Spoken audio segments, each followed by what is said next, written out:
What's going on, people? We are Tottenham TV. Leeds 1, Tottenham 2. I'm here with Sim and Mr. Brian Daigle. The curse is over. Spurs have finally won a game before the international break. I think for the 7th time of asking or something crazy like that. But yeah, it was a hard-fought victory today at Ellen Road, as we always knew it had to be.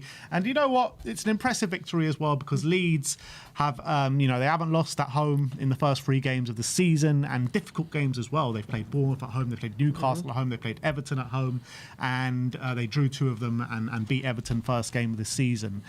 What did you make out of it, guys? Because I thought it was a really good win for us today.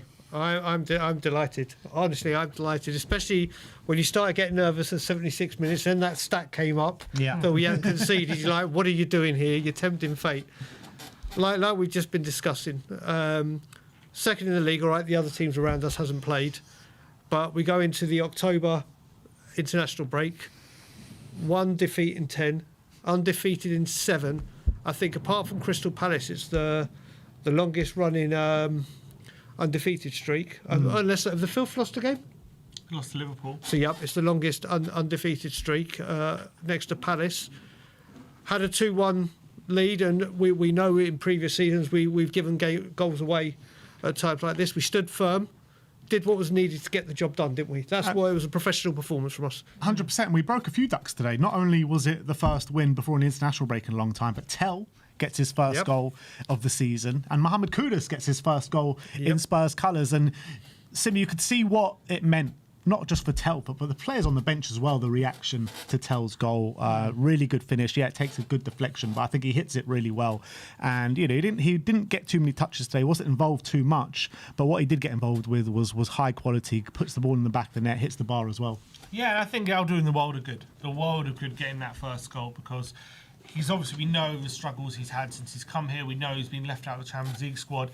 He's a young player looking to prove himself, looking to find his way in the game. Signed for Tottenham because we promised him we're the best home for him, and he's going to get game time here. And obviously, for one reason or another, things haven't worked out maybe as he would liked. But we always said, in these games, obviously, he's going to have to show something more, because he's not going to have those Champions League games to fall back on and play in. And he's going to have to... These are the games he has to show what he's about, and it puts extra pressure on him. So I think we've said it before, maybe in some other games when he's been playing up front, or when he's had opportunities in the Premier League or League Cup, he's maybe been trying too hard, and he's been trying to force the issue a bit too much, because he's under pressure to prove himself in these games. So doing the world of good just to relieve that pressure a bit, get that opening goal, get a bit of love, get a bit of praise. People start talking about him positively, with a negative kind of talk about him. Is he good enough? Have we wasted the money? All this stuff. That talk can die down a bit, just at least for a few weeks. And look, hopefully next game we're going to be in the Premier League against Villa. Maybe he'll get another start, and he's got to keep building on this. That's for sure. I still think maybe left wing. I'd like to see him a bit more in that position, but credit to him, played up front today, the position he struggled in, and he got his goal, and he could have had another one when he hit the bar as well. I wouldn't say it was like a game where he was really involved, but just was effective. When he was involved, he took his chance. And I think we all just got to be very delighted for him. You could see, like, every time he's been on the pitch, he's just trying so hard, sometimes a bit too hard at times. And I felt like, that wasn't really the case today. I don't think he was running around like a headless chicken. He wasn't, the detriment to the team that he has been potentially at times. And he was clinical, put his chance away really, really well. But I guess the talk of the game and the man of the match has got to go to Mohammed Kudus today. Goal and an assist. First goal for Tottenham Hotspur. A constant threat out on that right-hand side. I mean, it's coming a bit of a regularity where, a lot comes from that side of the pitch where Mohammed Kudus is, and there's so much individual quality that he shows week in, week out. I mean, fullbacks, left-backs have got to be absolutely frightened of the sight of coming up against Kudus week in, week out. Yeah, I mean, what you got to add of this as well, with Kudus coming in, it just shows how badly we needed that area solved, wasn't it? We've kind of got that problem with the left wing now, but the right wing was a major necessity to get someone that can deliver quality, that can produce quality, and bring the attributes that Kudus has done. There was a lot of rumours with right wingers that might have been coming in, or others, Semenyo or whatever, but I'll tell you what, we struck gold with Kudus, hasn't he? Because today what I loved about him even more is sometimes he hasn't. The first 2 games he was brilliant defensively to help Porro, wasn't he? And then that kind of left his game recently, but he was back doing that as well today. But going forward, like you said, he is a left winger's nightmare, isn't he? Yeah, he really is. He's getting into more goal scoring positions. I think we saw that against Wolves where he hit the bar, had that goal offside. On this occasion, he had that chance which he should be doing better with, but he missed. He then ends up getting a goal, cutting inside, being more confident, getting the shot off quickly. I was saying when we were doing the watch, I was like, when I saw him come to, I was like, just shoot, don't even look at anyone else, because if he goes by himself, he can be unstoppable. And he did that, cut across the goalkeeper, scored the goal, got an assist for Matisse Tell's goal as well. And what I like about that assist is gets the ball, and I've been quite critical of him on occasion, maybe not releasing the ball quick enough. Yeah, within a split second of receiving the ball, plays a through ball to Tell, gets him running into that space, and obviously Tell buries it, so he gets an assist. So I think Kudus is getting better and better. 6 out of 6 successful dribbles today. In most other games, it's been like 10 dribbles attempted and like 5 completed or something. So the fact he every time he went on a dribble today, he completed it, which is mad. That's unheard of. And his dribbling ability is something we just haven't seen in this football club probably in a long time, or maybe even ever. He is one of the best dribblers in the league, best dribbler for me in the Premier League. He's been absolutely fantastic. And look, if Frank has to do his job, we know how good he is at dribbling. We know how effective he can be when he's taking on his fullback. If Frank can just getting regular goals and assists like he has been this season, there's literally no stopping him, man. Yeah. And being one of the best wingers in the league. Add to that as well that hopefully after the international, for once I actually think an international break has come at a good time, because it gives an extra 2 weeks for Solanke, Mawani, because obviously we've been saying, all right, Tell did his job today, but we need that strike force, don't we? So the 2 weeks out, I don't know how far Solanke is with his operation, but hopefully Mawani at least will be fit and ready to go when we start again against Villa. Yeah, he said Moani's over his dead leg, so it's just about him getting up to speed and getting up to match fitness. And these 2 weeks will be, brilliant for him to get that under his belt. But yeah, I think like it really was a good, hard-fought victory. And I think like a lot of people were saying, oh, we need to see more ball progression, we need to see more attacking play. And I think we did see that today. We didn't have it all our own way for the whole game, but I think like Javi in the 10, first start for him in the 10 today. And I thought we saw some good moments in there. Obviously, I think we want to see more from him. We want to see him more dominate in that area of the park. We want to see him take more shots, and we want to see him be even more creative than he was today. But I think it was a good starting block for him today. Yeah, I think I liked him much more in the 10 than I did seeing him out wide. I think he looks a lot more comfortable there. There was some frustrating moments when he tries that stupid Rabona for no reason, when he was a simple through ball to play in, I think it was Odebear or Udogie. So those are things he's just got to... Look, you've got to be effective. It's one thing being flashy, but if there's a simple ball and you're trying a Rabona, like, you got to think, why am I doing that? Yep. I don't mind doing it if it's an effective move, but for no reason, and you muck up the pass, that's something you've got to work on. But he does add those moments of magic. He did that little dink pass over to Porro. He played a really nice outside the boot pass to Odebear, which helped a chance. So he was involved in quite a lot of our good moves. Obviously, you still want to see more of him. I still feel like he's finding his way and getting used to the Premier League. He's still adjusting. I think you can see that there's some moments where does he take too long on the ball? Does he get out-muscled? He gets too close to players who are just out-muscling him. So I think there are definitely things he's working on, which is obviously going to happen. He's a new team, new league, young player. These are things he's just got to get used to the pace of the Premier League, right? Yep. It's not going to happen in his first few games. I think he's doing okay considering his first few games. But that's what it comes down to, I think, is the pace of the league. Because I feel sometimes when he gets in those areas, he just slows it down a bit too much.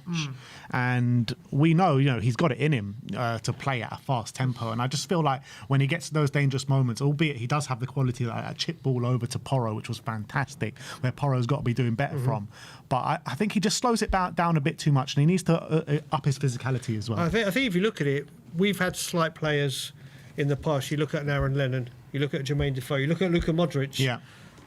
Obviously, Lennon and Defoe had Premier League experience, so they were up to speed. But Modric, I think we do harp a lot on about physicality, but it showed with the duels. But these players that we've had have navigated around it and made it and breezed through the Premier League, haven't they, those players? So Xavi, I think a lot more of it is, yes, physicality needs to improve, but I think give him till Christmas, and he'll be firing on all cylinders, having got used to the Premier League. And then we'll see the true quality of the man. But, you are seeing that quality come through now, or even already, like, even in these short spurts. And when I think he kind of drifts in and out the game. But with the quality he does show, it's clear to see that he's got something that no one else in this squad available to us has. Yeah, and I think we look better with him in that position. Just him picking up the positions makes a difference. Him being available. When we're in moments where we're pouring forward and he's just picking up those little pockets of space and he's being found, it just asks different questions of their defence, it draws players out, and I think that positioning already makes a difference to our attack and we look a bit more threatening. I think today, going forward, when you compare his performance to Boda, definitely the second half against Wolves, I think it was a lot better. I think that attacking-wise, there were a lot more moves being put together. We looked a lot more fluid. I think a doggy makes a world of difference on the left. It just does. I know Spencer's great, but a doggy just makes such a massive difference, I think, on the left-hand side. The way he just gets into the box, he's so ruthless. He's so energetic when he's so single-minded when we're pouring down the left, he's getting into that box and he's got that physicality just to bulldoze his way in there, and he's consistently making those runs. He has no hesitation. I feel like when Spence gets in those areas, he's a bit hesitant. Do I drive into the box or do I cut inside on my stronger foot? And Doggy, he's going there every time, and he's almost unstoppable because of his pace and power. And again, on a number of occasions today, getting in those positions, and he probably should have had an assist for Kudus, and a number of times he just flashed it across the face of goal. We should have had an assist, or someone should have been one on the end of it. So I think he adds a really good dynamic on the left-hand side.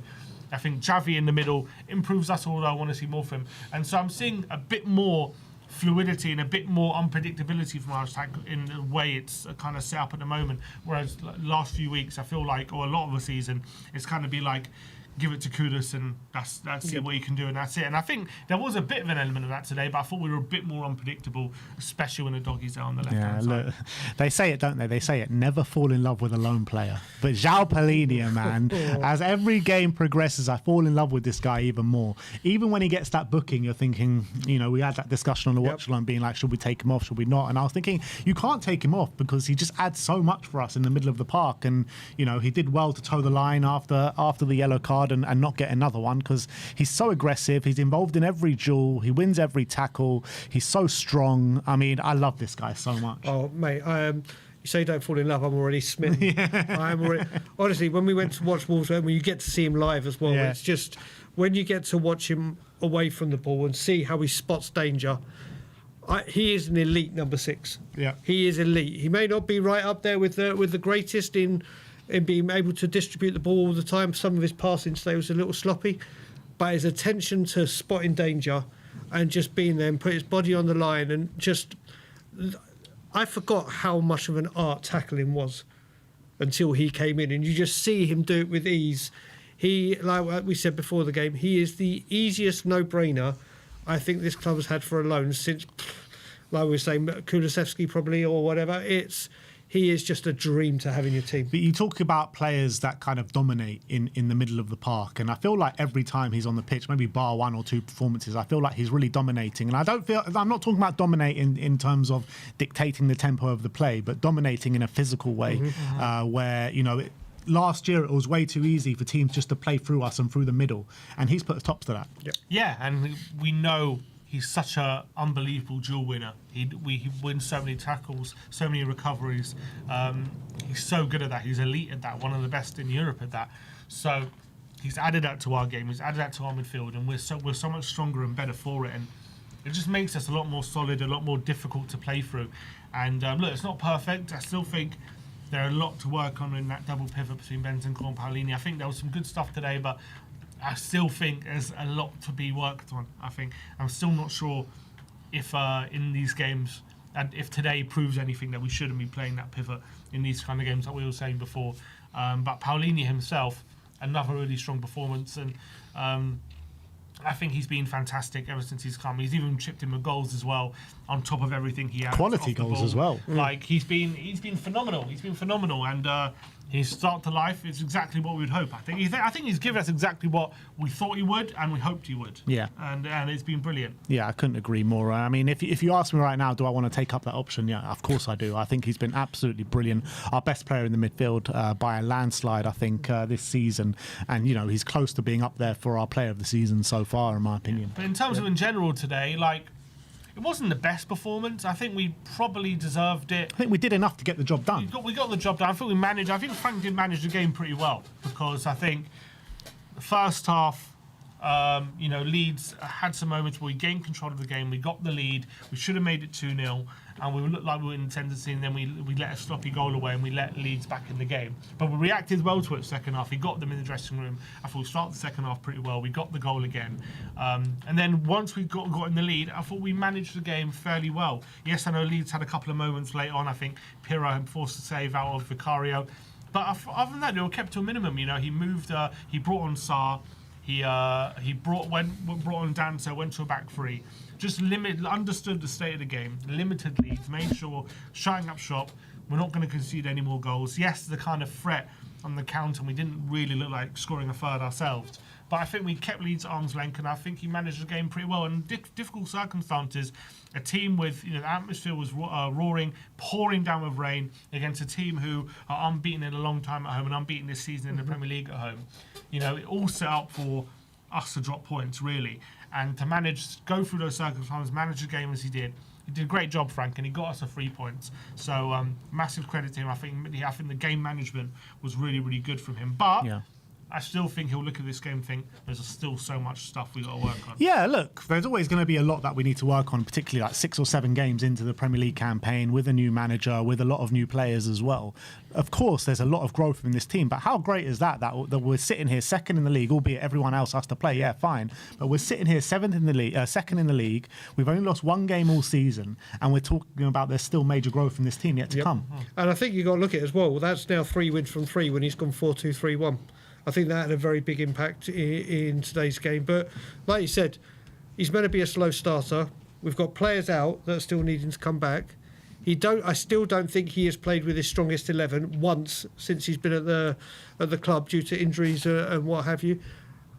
It's a very good place to be sitting right now. Like we said, when I said to you, don't worry, we've got this, when you said you're getting nervous, this time last season or previous season, I'm like, oh my God, can the referee just block? How quick? Yeah. we're able to see games out. You were saying a couple of times the shape when we're the last 5-10 minutes that everyone is back in position. We are structurally very, very strong now. We have got a lot of positives, and this game is without set pieces. Yeah. So things that people are saying, wait a minute, we're just a set piece team. Today wasn't. Every time there's something evolving. And this is just the beginning of what Frank and his management team are going to do. I think we're on for very, very, very good times at Tottenham Hotspur. Yeah, I completely agree. I mean, we do have to talk about Vicario, though, because obviously it was his mistake for the goal to let Leeds back in the game, which I thought, you know, was completely against the run of play. And, you know, if Leeds don't score, if Vicario doesn't make that mistake at that moment in time, I think we probably go on to a much more comfortable victory.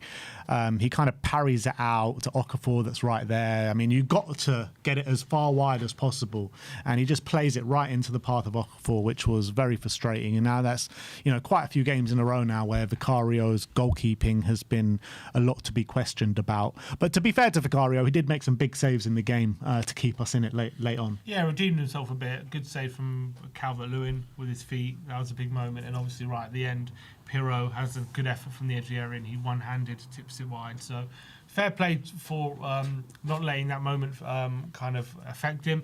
I feel like I don't think this mistake was maybe as bad as some of the other ones he's made recently, but it's still definitely one he'll look back on thinking, could I have done better there? Could I have pushed it wider? Could I have not put it right in front of the goal so it's an easy tap-in, essentially? And that's kind of the second time he's done that. Did against Wolves, where it was, again, just left an easy tap-in for the opposition.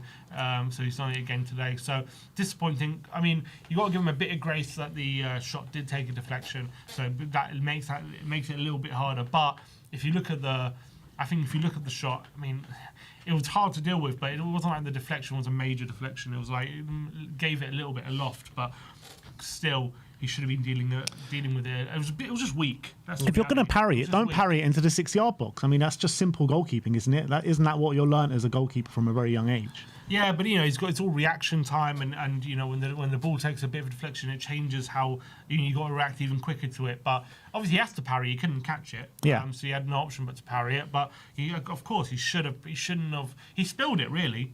He spilled it because it kind of. He saved it with both arms, but it hit like the lower part of his arm, and then it took another touch. And I think on another day maybe he gathers that into his body, but it spills to the Okafor, and obviously it equalised. Lucky it didn't cost us today, and he did redeem himself in the second half. So I think probably just about did enough to keep his place, but definitely the question marks are there at the moment. Well, he did that as well with the free kick at the beginning, where he's in no man's land. And also he had that punch where he got the foul and it wasn't a foul and he got lucky with it. So I think the good thing is, and it happened under our, is thankfully we've got Kinski now. So there is a very good goalkeeper. And you look at it, people were saying, and including myself, last season his distribution is incredible, night and day over Vicario, but his shot stopping was questionable. But he only had that one save to make at Doncaster, didn't he? And it was an incredible save no matter what. It's good to see when you look at it now, there is competition for places and the conversation. Because I felt under Lloris, we never signed a goalkeeper to compete with him. Yeah. It's just there is a goalkeeper there to compete with him, and if he continues to make these issues, because I think he'll start against Villa, Vicario, but we've got Newcastle and Kinski will start that game, won't he, in the Carabao Cup? And Kinski has another good performance, and Vicario still hasn't picked up his game or got these errors out of his system. Then there's a genuine conversation to have. What did you make out of Porro today, talking of Porro? Because I felt like uncharacteristically his ball playing and crossing and everything like that was uncharacteristically poor today.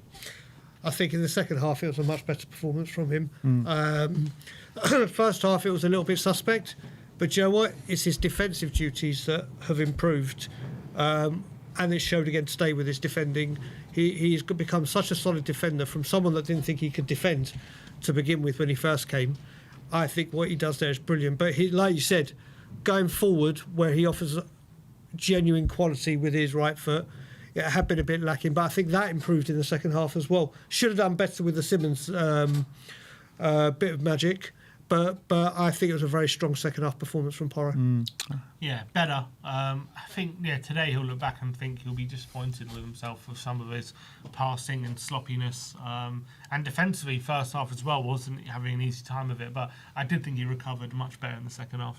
Yeah. So look, all in all, brilliant to get the win, and it was so important to get the win today, going into the international break like we keep mentioning. But just off the back of the last two Premier League games, we've got 2 draws. Wolves at home, you've got to be winning. Coming back from 2-0 down at Brighton, where they scored against a run of play, and we probably should have taken 3 points from that game as well. So and today was another test we actually haven't had, which is getting a lead and losing it. Yeah, and then regaining it. And that's I believe first time this season we've taken the lead and conceded. I think. Yeah.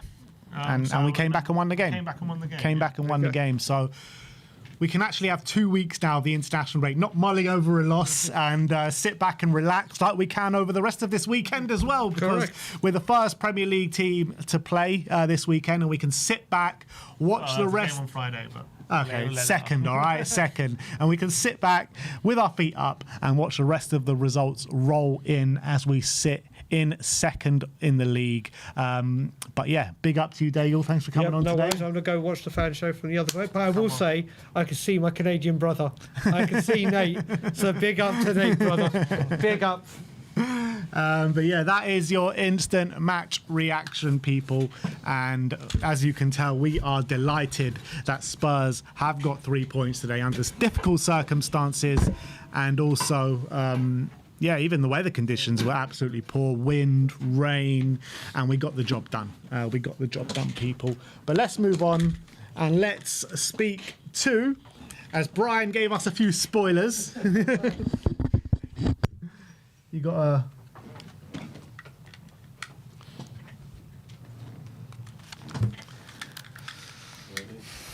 All right, let's go to Nate. Nate, how are you doing, my friend? Fantastic, guys. How are you guys doing? Yeah, I'm very happy. I'm very, very happy. 3 points for Spurs. The hoodoo of the international break is over. We can all breathe a sigh of relief, and the kind of winless run of 2 draws in the Premier League is over now as well. How are you feeling about the performance today? I just got to start out by saying, listen, people have been saying that Joao Palhinha has been our signing of the season, but I hate to break it to you guys. It's actually this man right here. Kudus! Mohammed Kudus, man. Honestly, I just want to drop some stats for you guys right now. Last season in the Premier League, Mohammed Kudus had a combined of 8 goals/assists. Right now, he's already up to 5.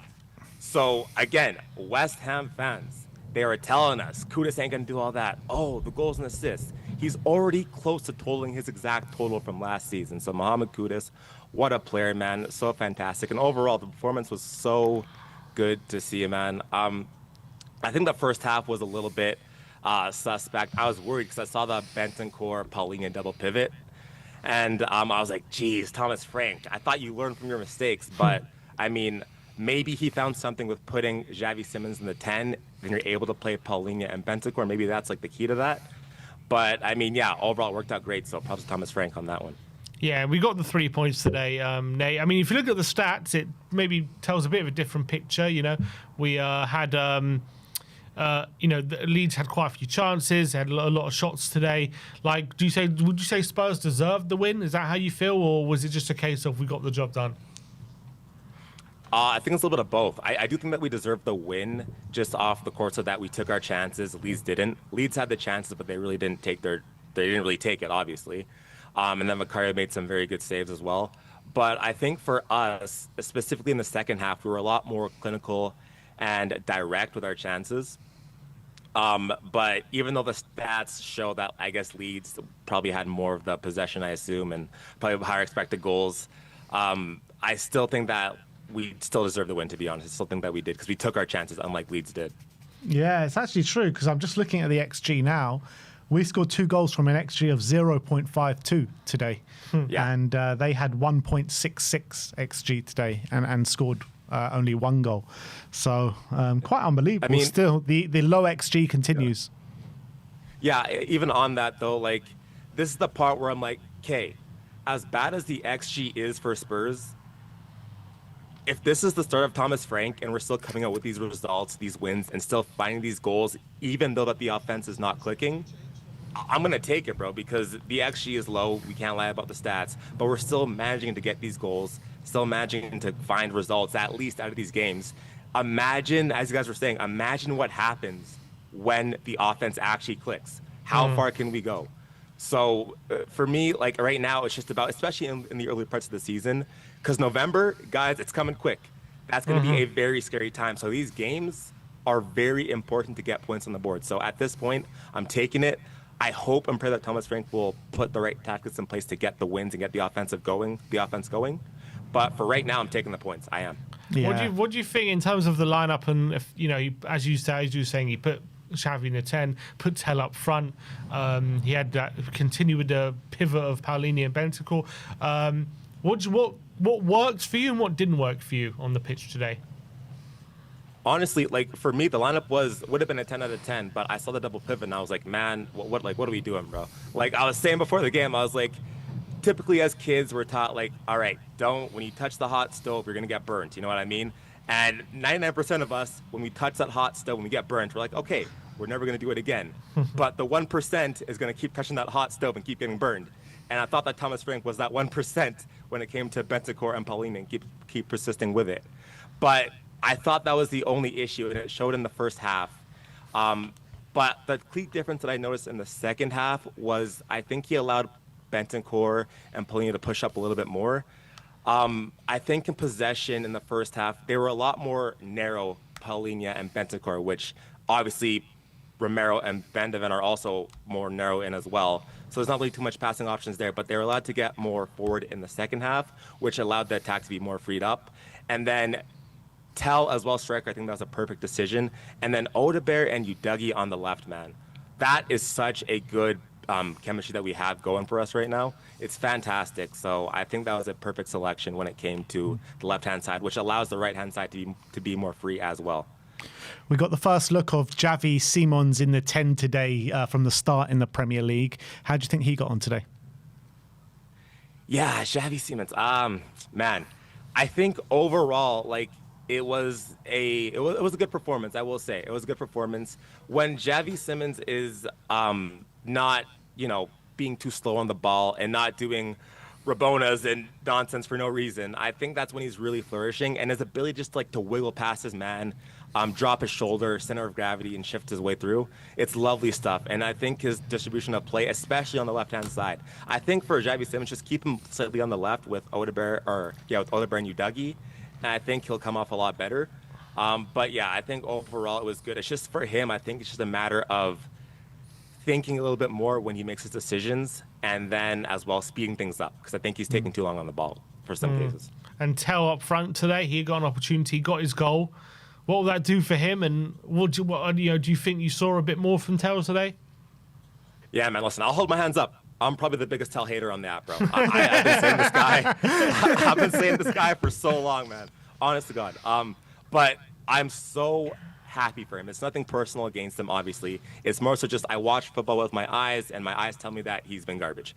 But excellent game from him. I think, actually, I'll admit this. I think link-up play-wise, I think he offers way more than Richarlison, in my opinion. There was even a pass. I think he dropped deep, and he put a nice pass through for either Xavi or Kudus, one of the two. Lovely passage of play there. And his overall, his ability to get headers on the ball, I think he had a decent header in the first half that almost went in. Good save for the goalkeeper for Leeds. He was excellent, man. That shot to get that goal, yeah, it took a deflection, but it was a good strike regardless. So I think he played excellent. But I'm going to be a little bit pessimistic. It's one game. So let's see what he's going to do in the next games, and let's see if he's going to keep doing this. That's what I'll say. Let's hope so. Onwards and upwards. Just quickly, does he start in the 9 for you against Villa? Is Villa our first game after international break, yeah? Yeah. Yeah, do it. And it actually reminds me, because I think it was a little bit harsh on Archie Gray to not get minutes today. I think he's been playing so well every single minute he's had. So I think when it comes to Frank, he needs to be rewarding these people who are playing well. So Tell played well, keep it going, let him play. All right. Nate, big up to you, my brother. Thank you for coming on today. Big ups to you guys. And we'll see you soon. Mate. Thank you guys so much. Come on, you Spurs. Come on, you Spurs.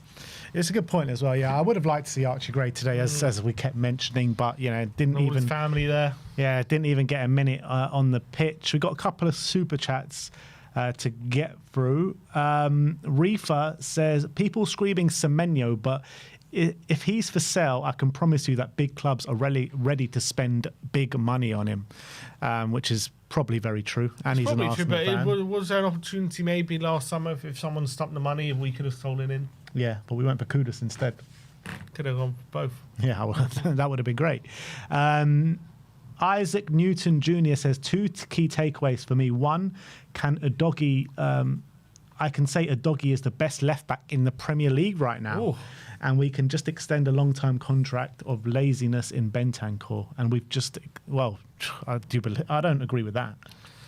Udogie, the best left back in the league. No, it's not that. It's not that I don't agree with. I know, but I don't know what he's trying to say with that. He's saying Bentancur's lazy. Yeah. I don't agree with that. But in terms of the other one, is Udogie the best left back in the Premier League? I mean, that's crazy. It sounds like a crazy statement, but then you go through it. I mean, who's his competition? Kirkes? Yeah. Calafiori? Kirkes, Calafiori. Nuri? Yeah, he's been injured pretty much all season. Dan Burn, maybe? I mean, there's a case to say he's the most on-form Premier League left back. Yeah, that's what he's saying right now. Yeah. I guess that's on form. I mean, last 3 games, he's been absolutely phenomenal. Yeah. Absolutely phenomenal. That's the only 3 games he's played, so he's been phenomenal every time he's played this season. Yeah. I think, look, when he first broke in, remember how excited we were about him. Obviously, last season he had injuries and stuff. I love Udogie. I think he's fantastic, and he's still so young. Was he 22, 23? Yeah. I think he's already one of the best in the league. I don't know about the best, but he's definitely one of. And I reckon come the end of the season, you know, people will be talking about him as one of the best in the league. Yeah. And a members chat for Mr. Brian Daigle, long time no see, 59 months a member, and he says, "Come read out, Brian."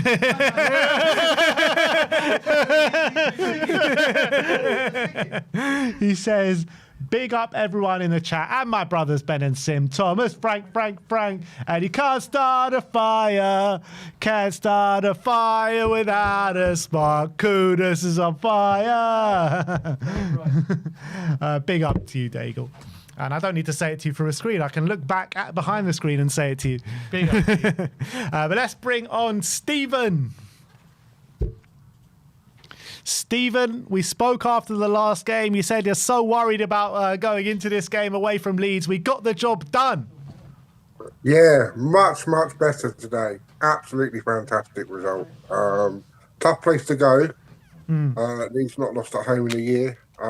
So yeah, you know what? Apart from the first sort of half an hour and probably the last 10 minutes, we controlled that game really well. And big up to Mate East 10 as well. You know, he's had a difficult career at Spurs so far, but he stepped up today and scored a goal. So yeah, much better, and so happy, much more happier today than I was the other night. So yeah, and we beat the curse. We've broken that curse now. So what do you think we did better today compared to the previous couple of games? I think we can, like, when we actually got on the ball, we actually controlled it better. We were creating some really good stuff today, which I found been a bit missing, and especially on Wednesday, we just didn't look like we were going to do anything till sort of the second half when we got back into it. But yeah, no, today I thought we were much better on the ball, controlled the second half really well. Didn't let our heads drop when it went to 1-1, got in the lead again. Great goal by Kudus. And yeah, I think we controlled it really well. I was a bit worried sort of the last 10-15 minutes, but once the full-time whistle went on, good result, happy. Second in the league at the moment, so. Yeah, happy days. I mean, talk to me about who do you think the best player for us on the pitch was today? It has to be Kudus, doesn't it? It has to be Kudus all day long. You can make a case for Palhinha as well. Did really well again. Can we just sign him, please? Just get the job done. Because, you know, all these good performances, I hope no one comes in for him. But yeah, no, Palhinha definitely. I thought Vicario did well when he had to. Very shaky start, but he made 2 great saves in the second half. So yeah, but yeah, no, it has to be Kudus, guys. I think he's just been every place.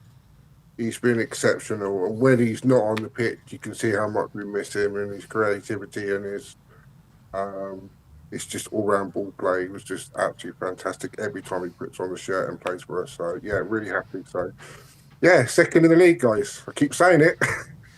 In terms of performance, though, Stephen, like, you know, you say we managed it well. You know, Leeds did have chances today, and another day could have come away with maybe a draw. Like, did we deserve the victory for you, like performance-wise, or was it a case of, you know, just got to get the job done, however, by any means necessary? In part, I thought we deserved a victory. Like, going to Leeds is always going to be a tough place to go to. But I think getting the result today, breaking that, obviously, that international curse, because that, you know, I think that's the 9th attempt, is it? Or 7th? I think it's the 7th, but I could be wrong on that. 7th. Right. So, yeah, we just needed to get that result, break that sort of cycle.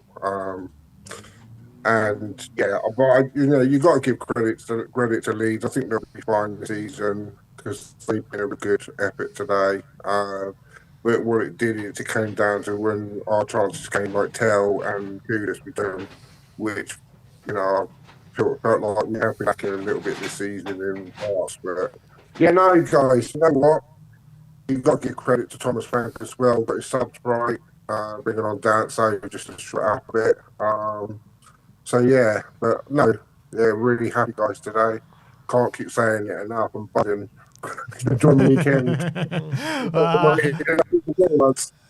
Well, I'll let you go and enjoy your weekend, Stephen. Crack one open, have a smile on your face, and sit back with your feet up and watch the rest of the football unfold. Yeah, it's great to see Brian on again. So big up to Brian Daigle. Absolutely. And big up to you guys as always. Always good to see Brian, but thank you so much for coming on, Stephen. No worries. Come on, you Spurs. Come on. Big up to Stephen. Let's move on. And by the way, just a quick update in the games. Manchester United have taken the lead through Mason Mount and Buemo assist. And Eberechi Eze has just made a complete open goal for Arsenal as well, which was lovely to see. But let's go on to Mr. Arian. Arian, how you doing, bro? You're on mute. All right, there we go. Yeah. Great, phenomenal, as always. Big win, huge win. You've only been coming on for about 6 years, mate. Yeah. That's a long time, wow. That's a long time. Crazy, innit? But, you know, 3 points in the bag today. The international break curse is over. Matisse Tell has finally scored. And Mohammed Kudus gets his first goal for Spurs as well. How do you assess the game today? I think it was a massive, massive 3 points. That's like the only way I can say it. I think we kind of did exactly what it was called. They haven't lost in that stadium in 383 days or something like that. So to get a win, very, very impressive. They've started very well, and I think they're a very dangerous side, very physical side. And my criticism last time was, I think if a team energetically, physically matches us, we don't have any answers. And I think Leeds did that today, and we had answers. And I think that's a massive improvement. I think that was the biggest takeaway. What did you think of the team Frank selected, and what worked about it, and what didn't work about it? Bentancur didn't work. I think everything else worked. I think, again, everybody said it, I'm sure. Bentancur in that double pivot just hasn't been up to scratch. And I think what's happening with Bentancur, and everybody's probably puzzled as to why Frank keeps selecting him, because of how Premier League just top teams train in general. Like a lot of a training session is these small-sided games, and I'm assuming Bentancur, because of how he is as a player, is probably doing pretty well in these small-sided games. I'm sure he looks sharp, and then you put him on the pitch, but he just doesn't look what he's like in training. Because I'm sure he's performing in training, which is what ultimately determines the team from midweek to the weekend. But he's just not been at all at the level as we know Bentancur is what kind of player he can be, and I'm sure that's also kind of the logic Thomas Frank is using. He's saying he's been sharp in training. I've seen him at Spurs under Conte in the beginning when he came back under Ange before he injured his ankle, and I think he was really, really sharp. And then since then, he's just not looked half the player. It doesn't look as energetic, doesn't look as creative. 95% of the time he gets the ball, it's a square pass or a pass backwards into more pressure. He almost cost us a goal. Just isn't look. And I don't want to just build him because maybe it's just one of those things where eventually he'll, it'll break through and he's going to go on a run of form, and I hope so. But he can't be starting when we have three midfielders that are absolutely deserving of minutes. Who should have started today ahead of him? I would have said Archie Gray. I think Archie Gray deserved minutes. I think I was talking to you about it before. Archie Gray, I think, should be starting at some point. Maybe Leeds would have been a really, really good option. I know you guys talked about it.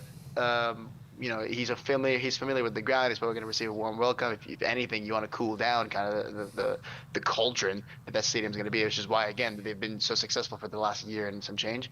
I think today should have been the chance for him, and I think he would have done better, technically more secure than Bentancur was today. I don't think he would have made as many mistakes. It'd be one thing if Bentancur didn't make any mistakes, if it just wasn't exciting. Bentancur made several mistakes.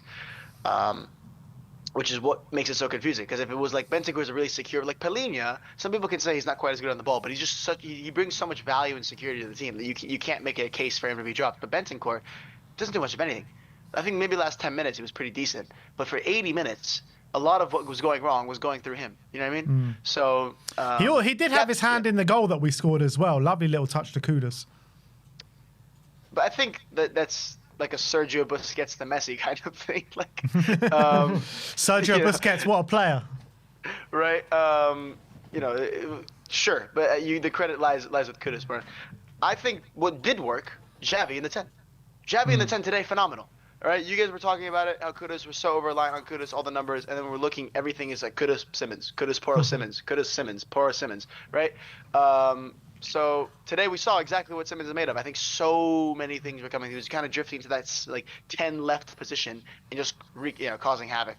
And really, really good from him today. And that's what we had answers for. Technically, we had something. Physically, Longstaff and Stack and Bogle and Calvert-Lewin, they were really giving us a run for our money. But we had some technical security. We had Udogie. We had Simmons. We had even Odobert. Obviously, we had Kudus. I think Tell, actually, so many times we had a fast break where you saw Tell, Odobert, and Simmons combining to actually make something happen, which was really, really encouraging, I thought.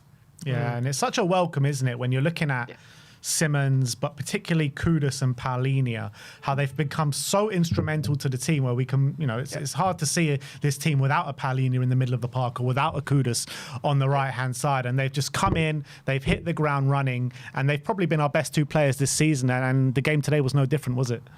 No, absolutely not. And I could talk about Kudus for like hours. I don't understand how we signed this guy for the way this. He's been unbelievable. I don't understand how you can be the footballer he is, like to play at that level for as long as for 6, 7, 8 games in a row. Can't get the ball off the guy, and he probably should have scored 2 today.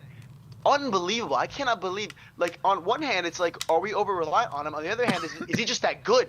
Is he just that good that it just looks like we're over reliant on him because every time he gets the ball, something happens? You know what I mean? Yeah, and also like whenever you think he's lost the ball, he actually hasn't lost the ball because he just retains it. It's mad. It's ridiculous. It's like that one moment where I thought it was a foul next to the Leeds box with 4 players around him. He just has the ball for like 8 seconds, gives it to Porro. Porro holds onto it, and then we kind of recycle it. But I'm like, how have you held onto the ball there? Even when he's on the floor, I don't know how he's on the floor. He still keeps the ball. It's unbelievable. Tell me about the dynamic on the left, though. We've spoken about on the right. Odobert and Udogie again chosen today. Like, do you think it worked better with those two? Absolutely, it worked way better, and I think we saw a lot more of an even distribution of chances today. I think Udogie had 3 or 4 opportunities to create or score a goal today, especially in the first half. I think we weren't really over-reliant on the right side. Yes, obviously the goal, I think they both came from the right side, but I think that was more of just kind of what ended up happening, because both of those goals, I think they had a combined XG value of like 0.09. So, it wasn't like there were just too many chances. I think, Udogie, and also, as Thomas Frank said in his presser, if the right's creating them, the left's finishing them. There was a lot that the left created, the right didn't finish. So, I think they're kind of developing that partnership that Frank was talking about. Porro and Kudus have a really good understanding of each other, and I think Odobert and Udogie are beginning to develop that. Would it be fair to say on the left, we're very... like in that partnership, it's Udogie, interestingly, is the one who's creating the chances and getting in behind. Odobert is still kind of lacking that kind of those actions in the final Odobert third. definitely is lacking that kind of like, you don't really see him cut inside and do much, but hopefully it'll come. Maybe Tell can provide that a little bit more. I mean, hopefully he has a bit of a confidence bounce if you put him on the left. I think he's kind of more the archetype that would want to cut in and find a shot, find a pass, find something. That's how we scored against Wolves. So maybe that partnership will develop if once we can actually afford to put him down the left. If you have a Solanke in there, that's just going to be one of those ways that Frank is going to shift this team over time. And I think the attack looks like quite good today. According to the stats, Arian, I know, whatever people don't. And if you didn't watch the game and you look at the stats, you could make the argument Spurs got away with one today, winning the game. But do you think it tells the story of the game? I don't think it tells the story of the game. I think it was a very even game. Like, I think if a point ended up, like, if it was 1-1 or 2-2, I don't think anyone would be here saying we were like robbed. But I think if there's I don't think it's an undeserved win at the same time. We didn't get away with one. It's one of those where it's a close game. I think we edged it, and I think the result reflects that about as much. And, they're going to have a lot of the ball. They're going to have the line, especially because for 15 minutes we just shut up shop. And I think that's what you do, and it's a very pragmatic thing to do at a stadium like Ellen Road.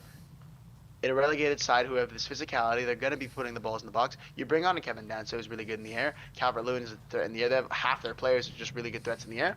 And we nullified them. They had a couple shots from Sean Longstaff from, 20, 30 yards out, and then that's all they had. So it's going to look like, oh, look, they had X amount of shots and X amount of chances. No, they didn't. It doesn't give a fair reflection of the game. And their goal was like 1.55 XG or some bullshit probably. So, I don't think it was a close game. It was a very close game, and I think we edged it, and we got a deserved win. So how are you looking at the start of the season now? 7 games gone, only 1 defeat. I mean, there's been a lot of like mumbles and grumbles and groans from the fan base about how creative we are and how boring we are to watch at times. But can you really complain at this stage of a season with only 1 loss? You can't loss? complain. And, you know, you can't complain. Every team is gonna have, and they're valid. Here's the thing: you can have valid criticisms and say the team is performing well. We're not in like a false position. Like that's what I'm saying. Against Bournemouth, we deservedly lost. Against Wolves, across the balance of the game, we absolutely, I think, a point is a fair result. Against Brighton, if anything, we should have walked away with more.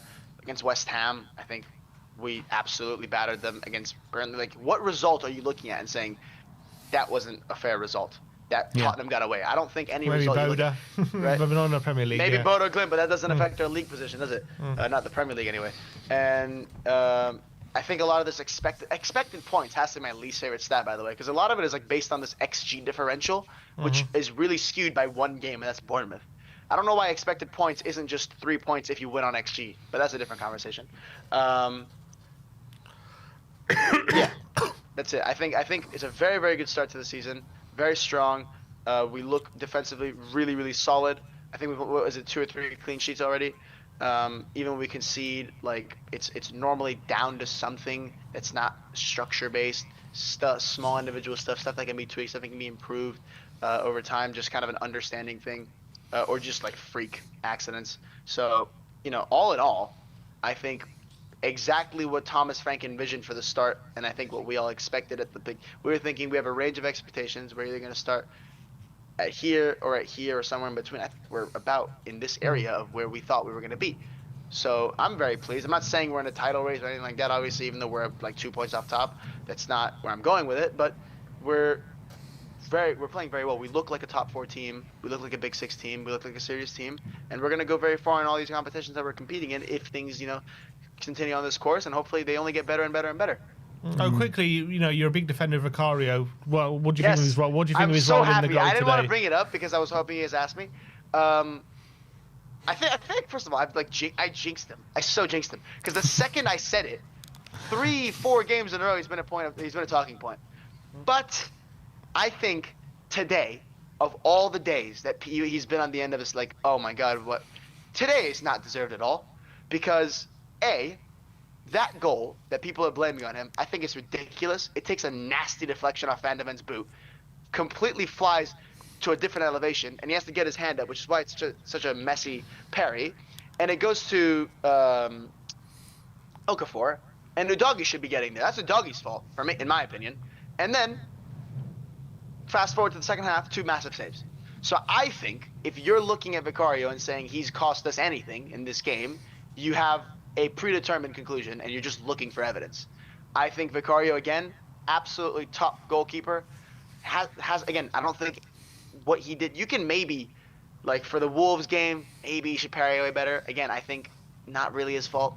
Brighton game, definitely his biggest mistake by far. I think that ball moves more than people realize. And I'm not saying he shouldn't be doing better for all these goals. I'm not saying, well, this is what you get with any goalkeeper. Obviously, some keepers, there's a caliber where, yeah, even really, really difficult shots, they're gonna, clear away. But there's some agenda against Vicario among our fan base, and I think it comes from maybe the spell he had under Ange, where he couldn't get, we conceded so many corners and it looked like it was his fault. Because of that, some people have had their mind made up on Vicario already. So as soon as they see something that can be attributed to him, they're going to go there. But I think top keeper saved us today more than he cost us. And I think that goal, I don't blame him really at all, because that's a nasty deflection. He's done his best there, and Udogie should be doing better. Interesting. All right, cool, Arian. Onwards and upwards. I think there's still a lot of growth left in this team, which is great to see. Whereas how good we're going, second or third in the league at this moment in time. So only good things to come. Thank you for coming on today, and we'll see you next time. And as always, come on, you Spurs! Come on. Big up to you. Odegaard has gone off in the first half due to an injury. Yeah, just seen that. Zubimendi comes on, and they've had a goal disallowed for an offside as well. But forget about them lot. We got George coming on next. Who cares about Arsenal? George, how you doing, mate? You over the lurgy? Oh no, mate. No, not at all. The Spurs performance today definitely made me feel a bit better. Yeah, absolutely. Who got your? Let's go through your point scoring. What'd you get? Everyone's 6, 7s, and 8s. Kudus got a 9. Kudus got a 9, man of the match. Tell me about the impact for you he has made for us in your eyes. Like, how good is he, do you think? Really good, and I'll tell you why. So in the first few games, when like PSG, Burnley, and City, when we were playing them, he was good in a different way that he is now. Now he's holding up the ball, he's creating things, but in those first 3 games, he looked such a threat going forwards, but not so much coming back and retaining the ball. But now it's just his whole game. Consistently, like I've scored him actually lower because obviously I'm an attacking minded thing. But I sort of took a bit of a step away today and was like, well, he's still playing really well, even if he only got 1 goal, obviously his first goal for the club today. But he's still been performing really, really well since he's joined. And yeah, I rate him so much. He really suits this style of football that we want to be playing. He piggybacks off of the midfield when the midfield is actually like on it. He's playing the runs, and I think as we go throughout the season, him and Xavi will pick up a lot more on each other's play, and like there'll be a lot more runs in behind, balls over the top. But yeah, I think he was man of the match for sure. Yeah, he's got to be. He scored his goal today, but we want to see him more in those positions, don't we? It was his first goal. Do you think that will happen during the season? He is going to become more of a regular goal scorer. Yeah, I hope so. He seems like the type of guy who doesn't really have many emotions, and if he does, he doesn't really let them show. Like there's frustration on the pitch, of course, but when you see him in an interview, he doesn't really let any emotion show. But today, he looked so happy, and he was having a bit of a laugh with Tell about it, and bigging up Tell as well, which is another thing I like to see. When he was interviewed, he was being asked directly about him, and he wasn't making it all about him. He was saying, "Yeah, Tell's done well. He's working hard for his place in the team," and I love to see that in the squad. I think it really shows like the cohesion some of the players have got now. Yeah, talk to me about someone that you're not too fond of, Rodrigo Bentancur. Had his hand in the goal that we scored today in the build-up. What did you make out of his performance? I was again saying sub him at half time, but I wasn't too fussed that he wasn't today. I think he had a bit of a better game today. But again, I think it's less on Lolo. It's more on when he's playing with Palhinha. They seem to have sort of a misunderstanding of who to go forwards, who to come back at what different points in the match. So sometimes it's leaving gaps in behind, and sometimes it just means that the pressure that we're putting on when we're out of possession, the pressure we're putting on the opponent is not, again, cohesive. It's not like you go, you go, you go. And I think it's got to be done with time and keep working on it on the training ground. But other than that, yeah, I can't knock anyone's performance today. It's such a hard place to go, isn't it, Ellen Road? Yeah. Obviously, we've got a decent record there in recent years, but that's more what Leeds have been about in previous years. But you can see Bournemouth went up there, struggled to take anything. Newcastle 0-0. Everton, they lost 2-0 there. So does that make it even more impressive? Going up to Leeds under these conditions in the weather today. All the kind of things that we had going against us with the international break curse and everything like that. I mean, it's such an impressive victory, isn't it? Yeah, and for me, even more impressive than that was the fact that we didn't get a red card. This is the exact type of game that in previous seasons gone by, maybe even every season for the past decade or two, we would have had a red card for everything that went against us. And then on top of that, the Leeds players just diving all over the shop, complaining at everything, kicking 2 lumps of shit out of everyone. So I'm glad that we didn't get a red card, and it shows like the maturity within the squad. Yeah, absolutely. No one can take anything away from us. We deserved a win today, for sure. And off the back of that win, second in the league at the moment, at the time of recording, we'll see how Arsenal and others get on later. How do you feel that league position is warranted? What are your feelings about it? Do you think we deserve to be second in the league, or are we lucky to be there? How do you feel about the league position? Yeah, well, of course we deserve it. None of the results we've got have been down to what we would call Liverpool. Like we haven't been awarded anything that we shouldn't have been awarded, in my opinion, or that I can remember. But it's too early to be looking at it in that sort of perspective. Like we should look at it, from my opinion, that we're near the top. We're in the top quarter of the table. We're fighting with the big six, and I hate that saying because the big six aren't the big six anymore. But yeah, I think we've done well this season, and we just need to keep going. We need to stick with everything, even if we go through another sort of down patch like we've done sort of since the Brighton game, Brighton, Wolves, and Bodo. We just need to, as fans, stay behind the team, stay behind the manager, and for me, that's been one of the biggest things that we've had against us. And I think Levy's probably a lot to do with it.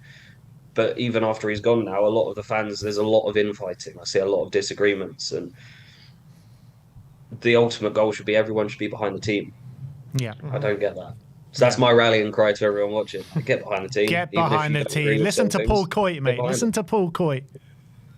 But look, I think like in terms of when you're assessing Spurs, it has been a bit of a laborious watch at times, not creating too many chances. But you can't complain with the way the team are going. You know, it's like my brother said, second in the league, 1 defeat all season so far. And, you know, there's still so much more growth in this team yet to come, isn't there? 100%.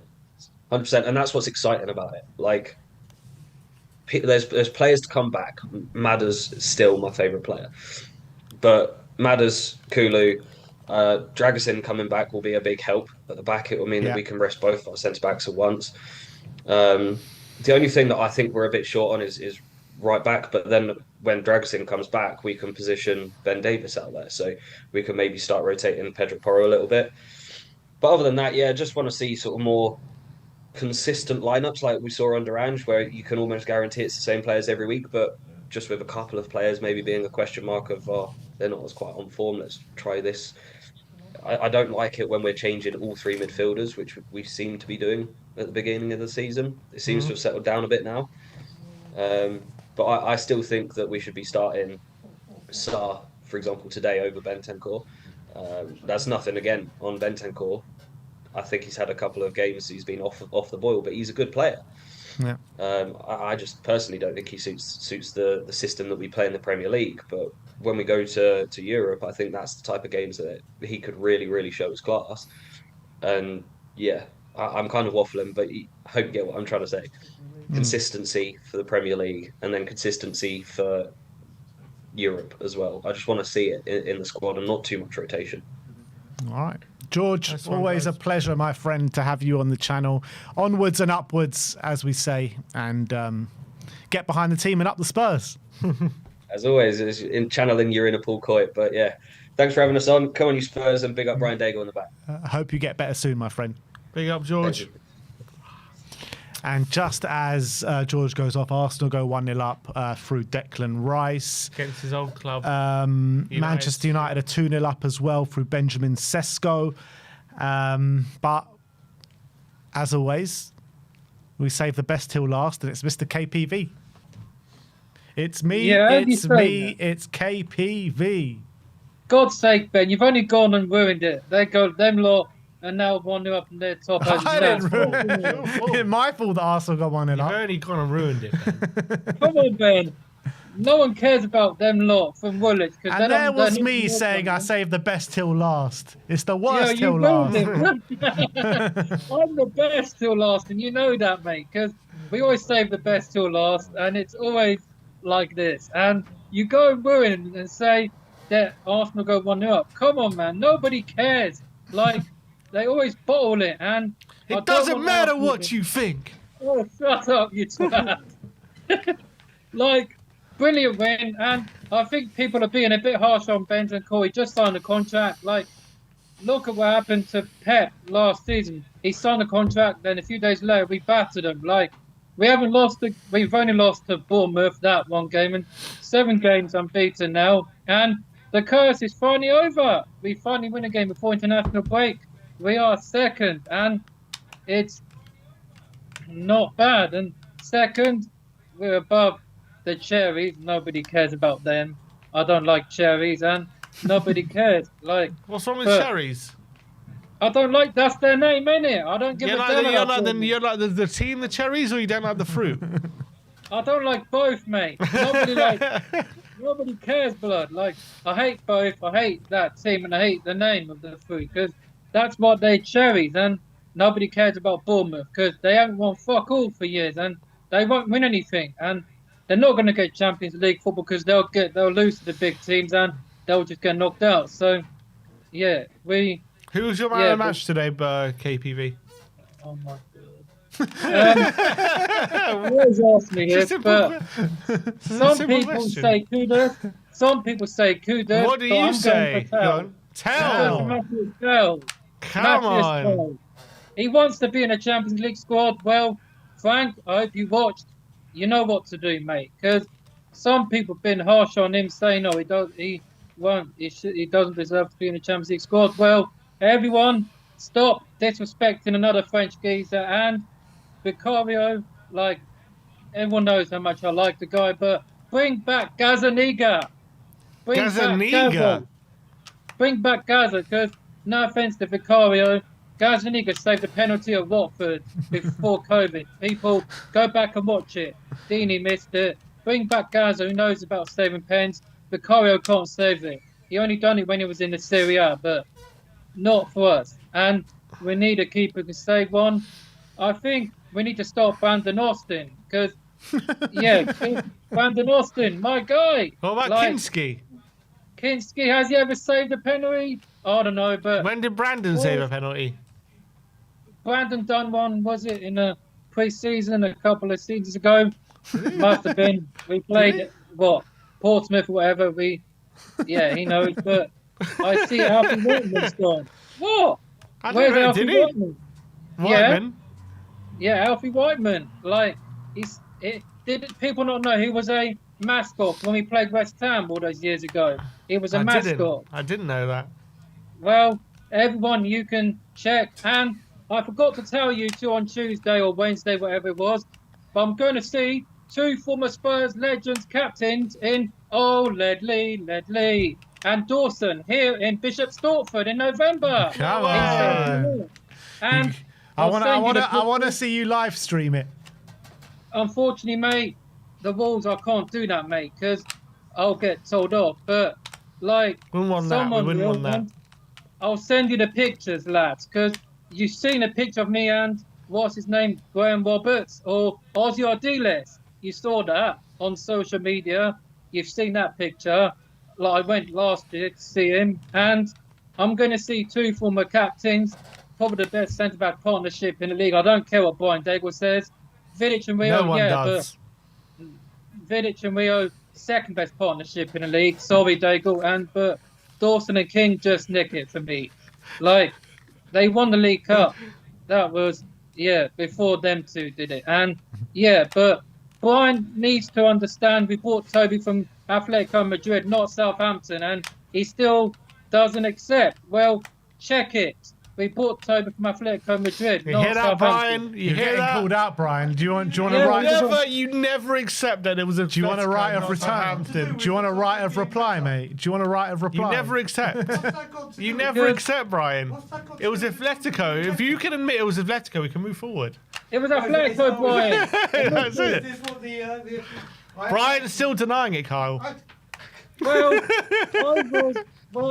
Brian, you're mistaken, mate. It was Atletico Madrid. You're mistaken, When I went to college with a friend called George Perry, he's a Spurs fan, he said, Spurs bought player from Atletico Madrid, and you guessed it, Toby. So, work that one out, mate. If George says it, it must be true. I'll tell you right now, Kyle, until Brian accepts that it was Atletico, he's not allowed back on the channel. He's not allowed on the channel, because, it's Atletico Madrid, Brian, and because he just played in the Champions League final against Real Madrid, the biggest rivals, and he couldn't stop Bell from scoring that second goal. And Real Madrid deserved it, and they were 1-0 down to Atletico Godin. And then Real Madrid La Decima, and the rest is history. But damn obviously, right, Carl. Now, everyone, we can sit back, have a good weekend. Don't know what I'm going to do, but... Listen to Let the Dogs Out. What do you mean? You know what you're going to do. I've got a party to go to tomorrow, mate. I've got a party to go to. Oh, I see. You can only listen to it, once a weekend? What's going on? Nah, that was David Harris that said that before the game at Leicester when we won 3-2. When Stephen Bergwijn got 2, and, he tried to take a shot off, but Lloris, and that stopped him taking the shot off. Bergwijn, scored 2 goals at Leicester, and Harry Class, you know the rest.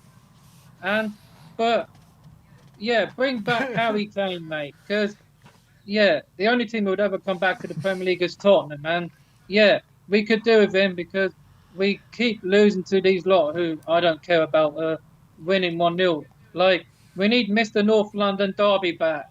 Damn right. Do it, Tottenham. Bring the King of the North London Derby back because that's in November, but we're in October and we've got Villa at home who they seem to be doing poor recently, but they just won the game.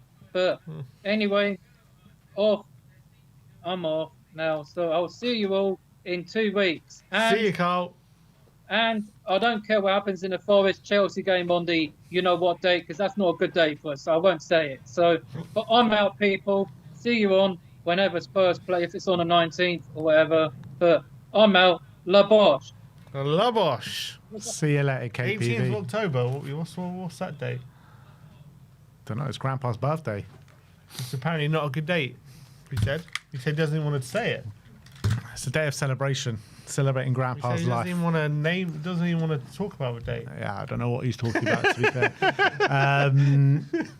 By the way, Yang Min Hyuk has scored again for Portsmouth today. From the same spot he scored the first one. Is it exactly? Yeah. Wow. Pretty much same goal. Big up to Yang. And it's also a big game for them. You know, I think Middlesbrough are top of the championship at the moment. So going well. When Yang Min Hyuk comes to town. Exactly. So it looks as though is it half time yet in the games? Soon, yeah. Nearly half time. Arsenal 1-0 up. Man United 2-0 up. But all that don't matter because Spurs have got the 3 points this weekend, which brings an end to the fan show. Unfortunately, I won't be in tomorrow, but Sim and Brian Day will be taking you through the post-match. If he can accept it was Atletico. I saw he's admitted it in the comments. So, so I think we'll have to let him on. We'll have to let him on. He's admitted defeat. So, yeah. We'll see you all very, very soon. Thank you, everyone, for joining us today. Like, subscribe, and comment. And as always, come on, you Spurs.